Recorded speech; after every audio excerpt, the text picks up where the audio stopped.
Bayraktar!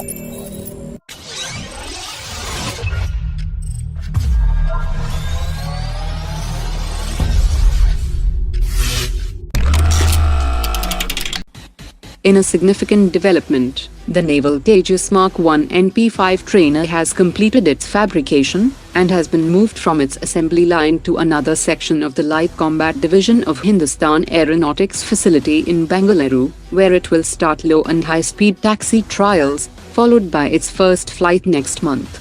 The NP-5 will be used as a technology demonstrator project for the twin-engine deck-based fighter program.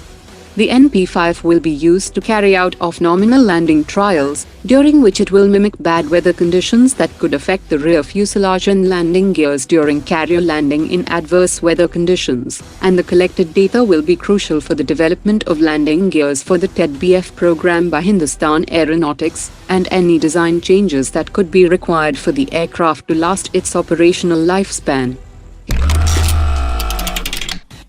Hindustan Times has reported that the maiden test of Astra Mark2 has been delayed, and it will be tested in 2023, while the Astra Mark3 will be tested in 2024.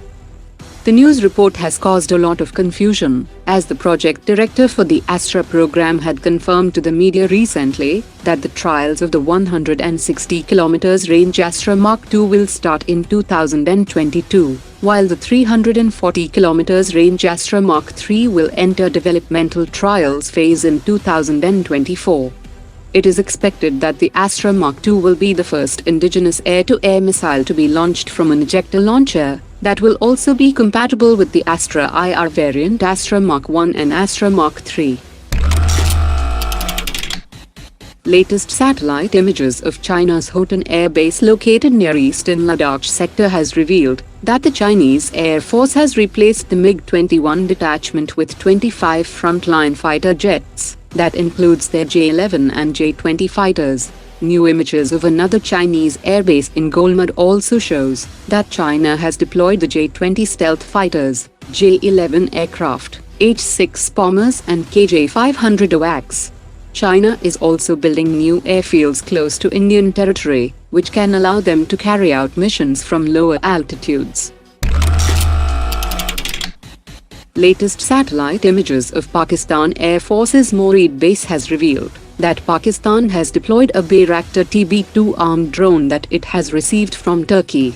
While there is no official confirmation, some reports claim that Pakistan Army has ordered several dozen TB2 armed drones from Turkey.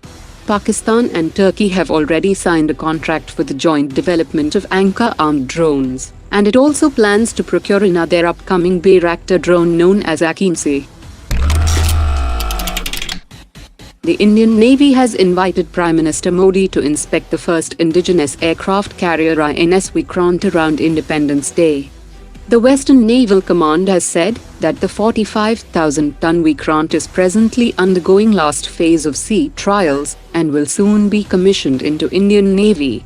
The government will also place an order for 26 carrier-based fighters for INS Vikrant on a government-to-government basis on the recommendation of the Indian Navy. The Indian Army is looking to induct a large number of officers as observer pilots for its expanding fleet of remotely piloted aircraft system under its aviation corps. With the induction of new drones of various formats in pipeline such as armed surveillance and short-range tactical drones, the remotely piloted aircraft system fleet is expected to be a major force multiplier for the Army in futuristic battle scenarios. The Ministry of Defence has said that the central government has implemented a revision of compensatory allowance for risk and hardships for Indian Navy personnel that are deployed at the sea. This move will further enhance the resolve and morale of the dedicated naval personnel who are deployed for operations in high-risk areas in the Indian Ocean and beyond.